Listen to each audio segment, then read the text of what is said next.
ভালো, বেশ ভালো আছি। এখানে এসে আনন্দময় মুহূর্তগুলো পার করছি, বেশ ভালো আছি। বর্তমানে আসলে আমি তো গানের কাজ নিয়ে সবসময় থাকি, এছাড়াও উপস্থাপনাও করি, যেহেতু বর্তমানে দুটো পডকাস্টের সাথে আছি, একটা টিভি চ্যানেলের সাথে, আর একটা একদম পার্সোনাল প্রোডাকশন থেকে আমরা কয়েক বন্ধু বান্ধব মিলে করছি। আর এছাড়া গান আসলে চলছে, সেই গানগুলো রিলিজের আগে আগে বলবো, এখন বলবো না, গোপন আছে।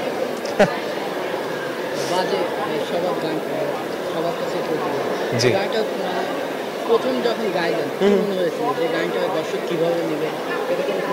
আমি অত চিন্তা করিনি দর্শক কিভাবে নেওয়ার। দর্শক অনেক অশ্লীল গান নিয়ে বসে আছে, আবার দর্শক অনেক ভালো ভালো গান নিয়েও বসে আছে।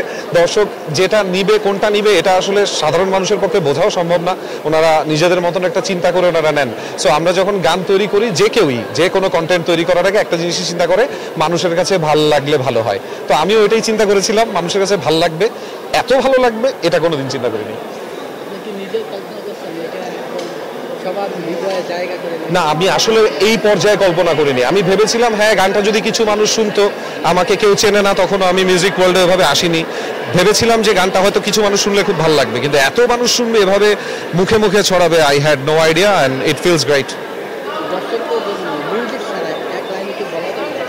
মিউজিক ছাড়া দর্শকদের জন্য, মানে এই গানের লাইন?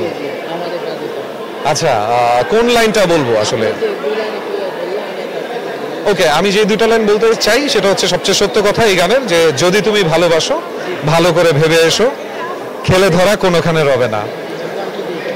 না, সুরে এখন আসলে এই এত সাউন্ডের মধ্যে আমি মানে গান গাইতে পারবো না। আসলে আশেপাশে প্রচন্ড সাউন্ড, আপনি নিজেই বুঝতে পারছেন। এই সময় গান গাওয়াটা আসলে, অন্যদিকে মিউজিক্যাল সাউন্ডও হচ্ছে, সো পসিবল হচ্ছে না আর কি। দর্শকদের উদ্দেশ্যে একটা কথাই বলবো, যে আমরা যখন গান গাই তখন আপনারা একটু ভালো করে শুনবেন, খেয়াল করবেন গানটা কে গাইলো, কে লিখলো, কে সুর করলো, এই সবগুলো বুঝে একটু আমাদের জন্য তালি বাজাবেন, আমাদের এটা খুব দরকার। এই তো, থ্যাংক ইউ।